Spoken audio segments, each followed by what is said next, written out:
Are you the type of person that when it comes to other people, you do your best to keep your word, are great at supporting other individuals and accomplishing what they desire to create? And, it does fill your cup up.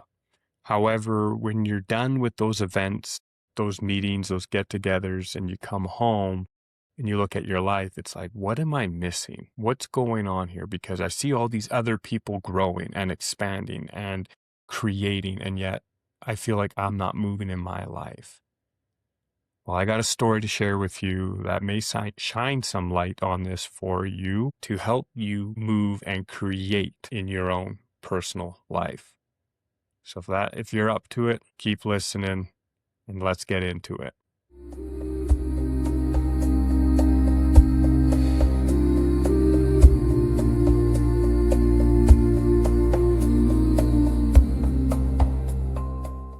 Welcome to the 11th episode of Ember in the Dark. I am your host, Mike Warren, and today I got a story to share with you that has actually shined some light on my experience. And how this begins is a good friend of mine was, talking to a friend of hers. And the story she was, sharing with her that was challenging. She asked if she's ever spoken or connected with me. She asked her, have you ever spoken to Mike Warren? I think you would get a lot of value out of connecting with him because your guys' story sounds identical, like super similar. And so, she let me know, and we've actually connected and had a few conversations, and she's actually listened to a few episodes of the podcast. And in her listening to them, she said she was triggered because my experience was so similar to hers. And so it started to get my brain working. And this is something that I am grateful for with my mind is it's very good at finding the patterns and kind of finding what are the consistent thoughts, the consistent patterns in communication. There's a common thread of truth that I can find in there. Because when we shared our stories with each other, if you were to write them on paper, you would not know who wrote which one. They are extremely similar, like almost identical. Like I'd say 95 to 98% identical stories. And the belief I had about myself with, like I've spoken in earlier episodes of, letting God down or being abandoned by God or, universe, source, fill that word in with whatever you believe and resonates with you. And, here I am talking to this woman who in my mind, there's no way. Because the story for me was I had messed up. I had done something so wrong, so horrible, and that's why I'm experiencing this experience. And so when she was sharing with me her story, it started to crack the belief system a little bit because I was thinking about it after our, first or second conversation. And I was like, there is no way, because I feel like I messed up the most. There is nothing beyond what I've done. Okay, that's the story. And so here's this other individual that I'm speaking with, and they're having the exact same experience. And in my mind, I'm like, they couldn't have quote unquote messed up as much as I had. Like, so there's something that does not make sense where it's, I guess the perspective is, if I believe that I messed up this big, horrendous way, and there's another individual who has the same experience of me, and there's no way they could have messed up the same horrendous way that I had, then there must be something else between us that is common or similar for us to have a similar experience. And so the questions that I started asking, were coming from reflection of myself. And where I started to land on or hover around was my self-worth, my self-esteem. And so I started asking questions with this individual about what type of person are you when it comes to supporting others or achieving your goals or creating what you desire to create? How do you think, how do you feel around these situations and events? And again, very similar. And what I started to recognize is this process, I do believe it is a purging process, purging old patterns, old beliefs, old habits, old ways of thinking, all of those things, and stepping into the new, like I said in my last video and the one before, in the last two episodes, about navigating through this void space. And the common theme that I found is it hits harder for individuals who have low self-esteem or low self-worth. For other individuals who have some form of self-esteem or a level of self-esteem or self-worth, yeah, things are happening in their life and it's challenging for them. However, there's a part of them that feels like they can still take those steps. They can still make a difference in their life for those around them and for themselves. However, I find what I am finding is the ones that really believe or feel low self-esteem or low self-worth, it's a little more challenging because now it's a matter of having to, if you will, dig ourselves out of this space, and we don't know if we can do it because the self-esteem or the self-worth is so low. Whereas somebody who has created a business, for example, and been a successful business and they lose the business, yeah, their confidence may take a hit. Yes, they may struggle and may find challenges with themselves. However, there's some result there that they can really pull on and be like, I built a $1 million business, for example, and yeah, I lost it. However, I can figure it out again. I can do that again, because there is some level of self-esteem or self-worth involved there. And so here, what I'm recognizing, the common thread is the low self-esteem, the low self-worth, which actually accelerates or heightens the experience of those waves that come and crash against the rocks when, things get really rough. Because it's a little harder for us to hold that line, so to speak, of holding ourselves consistently with daily action to maintain the thought processes to navigate through those challenges. Whereas if we have a lower self-esteem, it's kind of like it's pointless, it's hopeless. There's no reason to continue. Right. And the whole purpose of this, as I'm speaking this and as I've been chatting with this individual and recognizing, is it is designed to isolate ourselves so that we are the only ones that can build ourselves. Right. And it's through building ourselves in that space that we create the self-worth and the self-esteem. So imagine this. We've been experiencing, put in simple terms, a form of hell. This challenging place, questioning where we're going, what we're doing, if it's the right way, it's the wrong way, the chaoticness, the void, and it's packed with the depression, the overwhelm, the stress. Okay.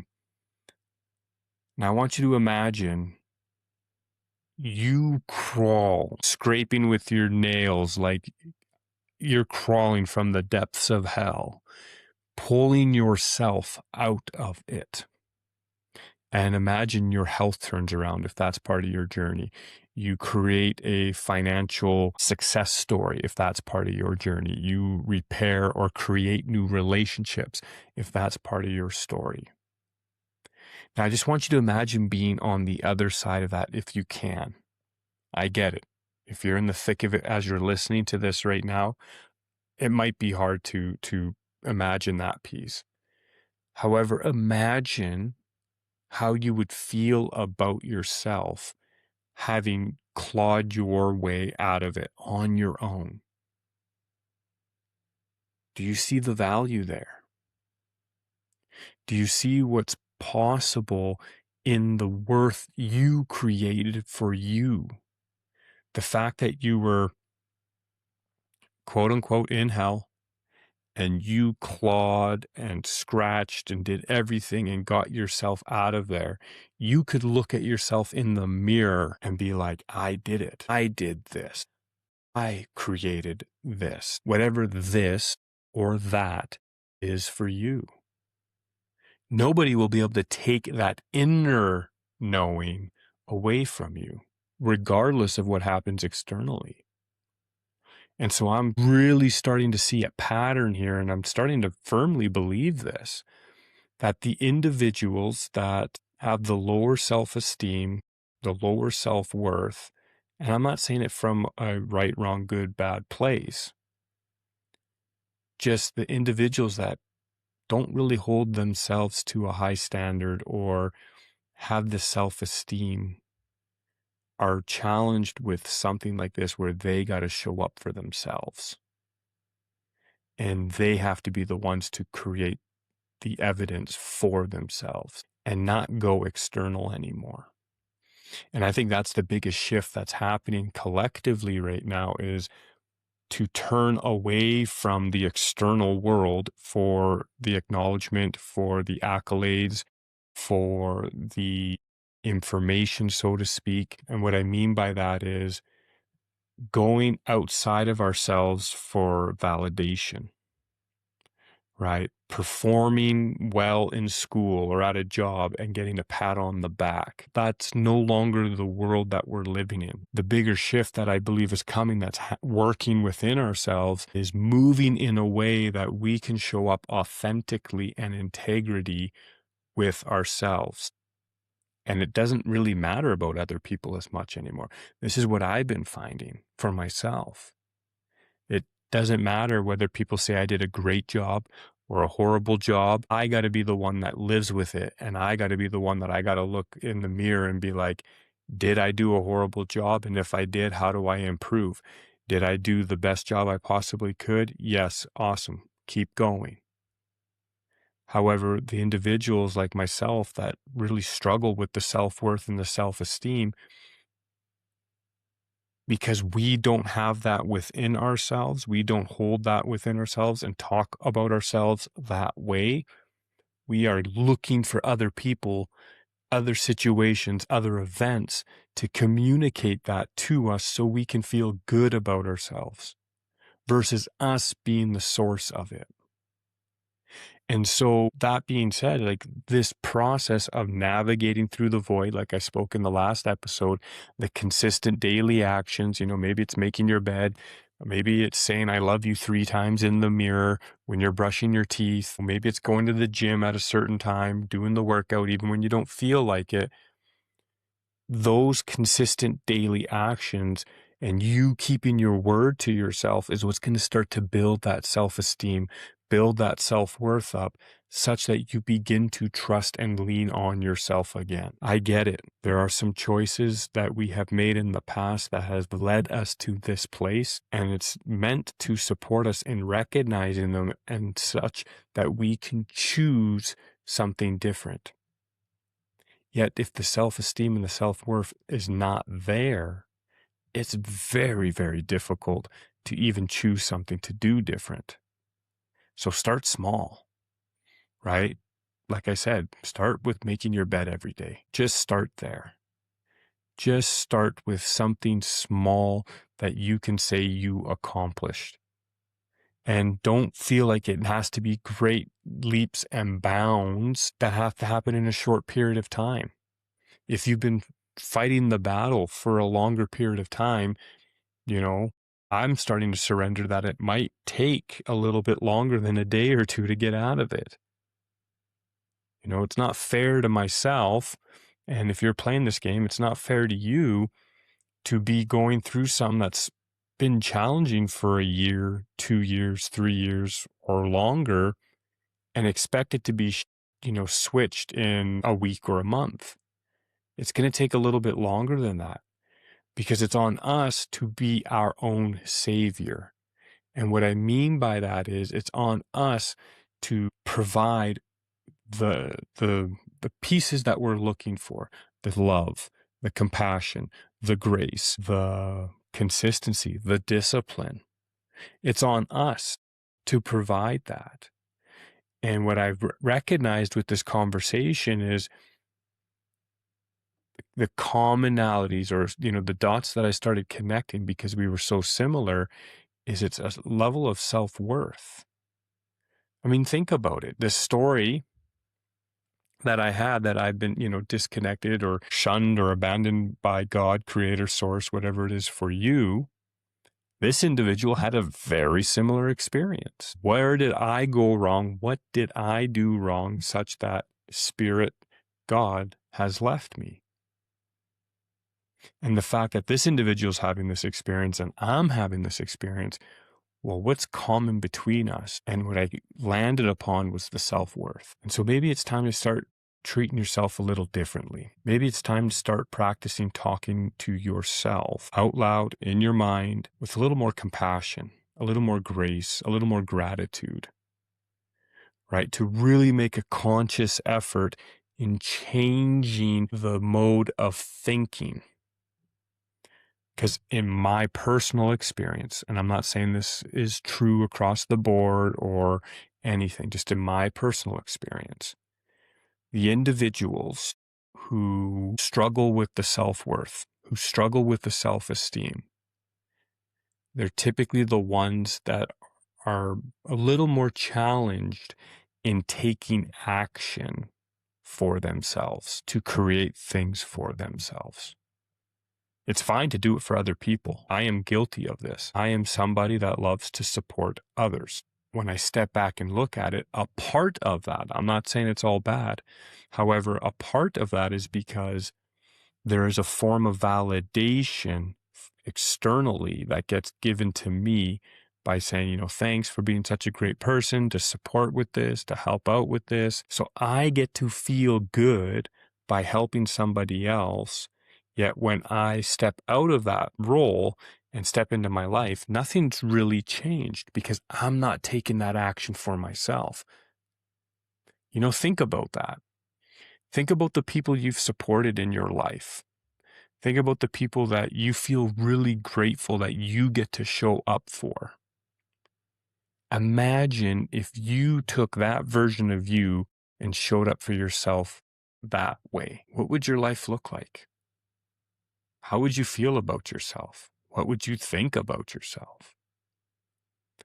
Right? And so this process of navigating this void is set up this way, specifically for individuals who are experiencing the challenges around self-worth, for us to pull our socks up and start working on us and doing the work, taking the action, the consistency, the discipline. And again, it's not big shifts. If you're taking a plane from one place in the world all the way to the other side of the world, if that plane was 1 degree off, it wouldn't end up at its final destination, right? So look at it as daily 1 degree shifts. Because over the course of a year, well, there you have 365 degrees of a shift. Just 1 degree shift every day. Consistent action for you. Because you are worth it. And it's just a matter of acting as if it is so. So I hope that supports. And as I always say, no matter how dark it seems to get, even the smallest of embers can light your path.